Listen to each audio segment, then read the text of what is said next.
Hello दोस्तों, आपके अपने यूट्यूब चैनल में आपका स्वागत है। दोस्तों, आज के इस वीडियो में हम लोग देखेंगे झारखंड के प्रमुख बांध के बारे में कि कौन सी नदी पर कौन सा बांध बनाया गया है, इसकी स्थापना कब हुई थी और ये कौन से ज़िले में स्थित है। तो चलो शुरू करते हैं। तिलिया बांध ये बराकर नदी पर है और इसकी स्थापना 1953 ईस्वी में हुई थी और ये कोडरमा ज़िला में स्थित है।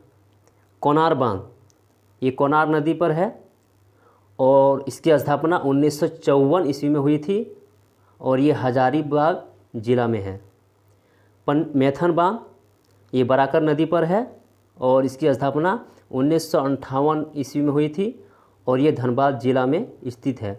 मैथन बांध जो झारखंड का बहुत ही मशहूर बांध है। पंचेत बांध ये दामोदर व पंचेत के संगम पर है। इसकी स्थापना 1959 ईस्वी में हुई थी और ये धनबाद ज़िला में है। चांडिल बांध ये स्वर्णरेखा नदी पर है और ये सरायकेला खरसावां में है। कनाडा बांध ये भी झारखंड का बहुत ही मशहूर बांध है। इसको मसानजोड़ डैम से भी जाना जाता है। ये कौन सी नदी पर है? मयूराक्षी नदी पर है और इसकी स्थापना 1955 ईस्वी में हुई थी और ये दुमका ज़िला में स्थित है।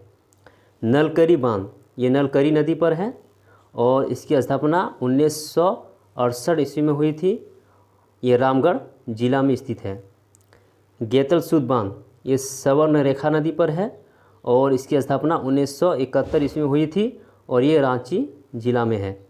तेनूघाट बांध ये दामोदर नदी पर है। इसकी स्थापना 1973 ईस्वी में हुई थी और ये बोकारो ज़िला में स्थित है। बोकारो बांध बोकारो नदी पर है और ये बोकारो ज़िला में स्थित है। दोस्तों, अगर ये वीडियो अच्छा लगे तो लाइक एंड शेयर ज़रूर करें। Thank you.